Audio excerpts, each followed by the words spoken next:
BGP Router ID and BGP MD5 Authentication. Today I'm to show you how to configure those two things on a BGP peer. Last time we configured a very simple lab. We have two routers connected with the eBGP. Between those two routers, we're redistributing the loopbacks, and the eBGP is configured on a directly connected interface. So if we have a look at the router 1, if I do show run section router BGP, we see very simple configuration. 192.168.0.2 is the router number 2.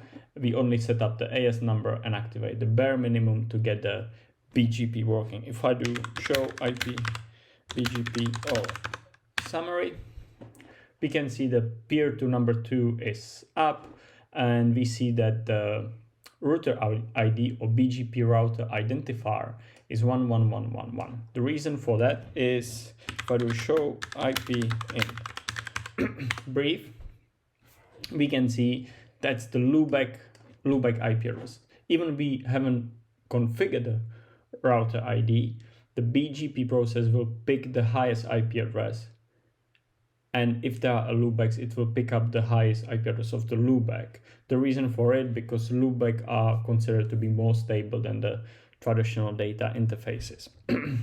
But is it a best practice, leave it as it is? I don't think so. The best way, if you're configuring the BGP, is to configure the router ID from the beginning. I'll show you the reason. If I do conf t, I do in loopback 100, IP address 111.111 and /32. So I have new interface, exit. If I do show IP brief, so we have a new interface, highest interface with a higher IP address. If I do now clear IP BGP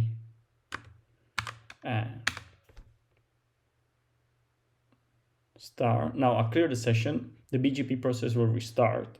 And if I do again show IP BGP or summary, the last time the router identifier or the BGP router identifier was 1111. Now it's a 100.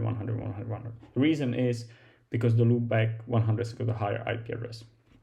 So you see, if you don't configure the router ID on a BGP, every time sometime will configure a new loopback with a higher IP address, your BGP router ID will change.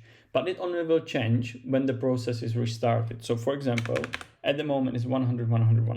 And if I go back to the config mode and I do no interface loopback 100, the interface will disappear from the configuration. Is up, down, yes. If I go back, if I do show IP in brief,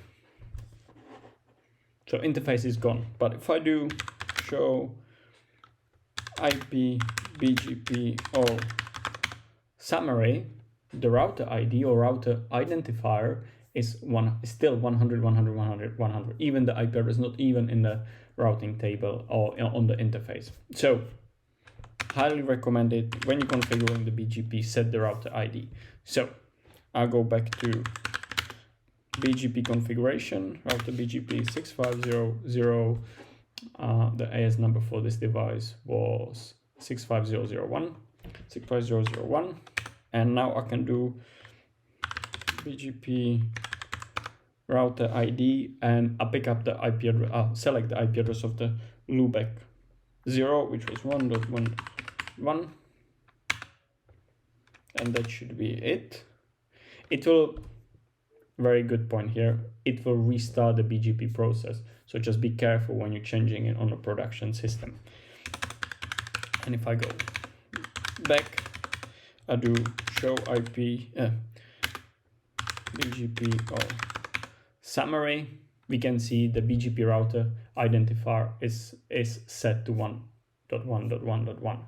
So that's a best practice. So if I do again show run section router BGP, so the only thing which changed compared to our first configuration was that we set up the router ID. So Best practice is to set the router ID for your BGP configuration.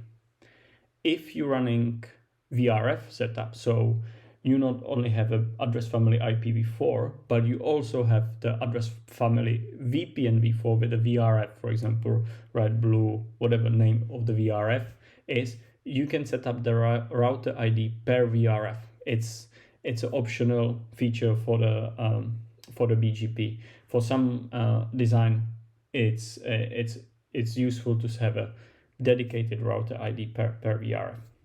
So we configure the router ID. Let's have a look at the authentication, the MD5 authentication for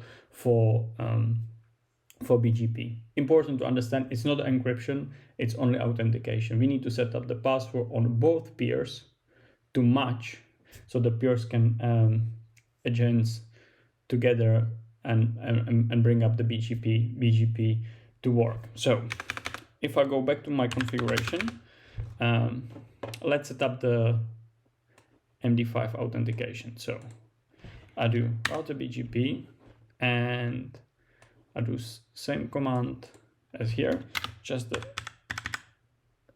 command for the authentication is a password, and I will type the password. Now it's a lab, I will just do Cisco. I hit enter. Now the thing I want to do now is clear the BGP process. When I clear it, it will restart and it will now to negotiate the new connection to the peer. But my peer is now set up with the password, the other peer is not. So you will receive warning here or message, bad authentication, no MD5 digest from 192.168.0.2. What does it saying is that the peer hasn't got the password set on its neighbor. So you can see from the messages, you can clearly see where the issue is. Now let's go to the router 2, and before we set up the correct password we just set on the router 1, let's set up the wrong password.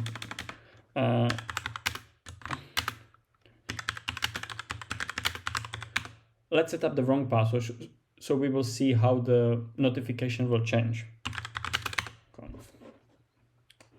So router BGP neighbor, I do password. Now the previous password was Cisco, and here I will set up a Cisco 123. So I set up the password, but it's wrong one. So let's go back here and see if, so I'll clear the session again, so it will. Now you can see here was the message, no MD5 digest set from the peer, and now it's invalid MD5 digest. So it's telling you, well, he's got the password, but it looks like the password is wrong. So you know where to look for, what to do if you receive this kind of the notification where possibly the issue is. So if I go back here and I will correct the last command, no, and here I change it to neighbor, password Cisco. So that should do.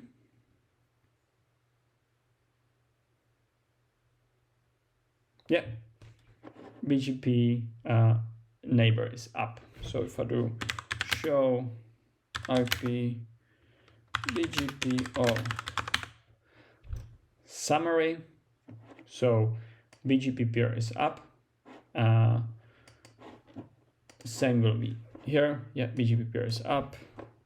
If I do show run section router BGP, so I see the whole configuration for the BGP. So what changes we have done? We configure the router ID and we set the password for the MD5 authentication for the BGP peer. So if you like the content, please hit the like button and subscribe to my channel. And thanks for watching, and I'll see you next time.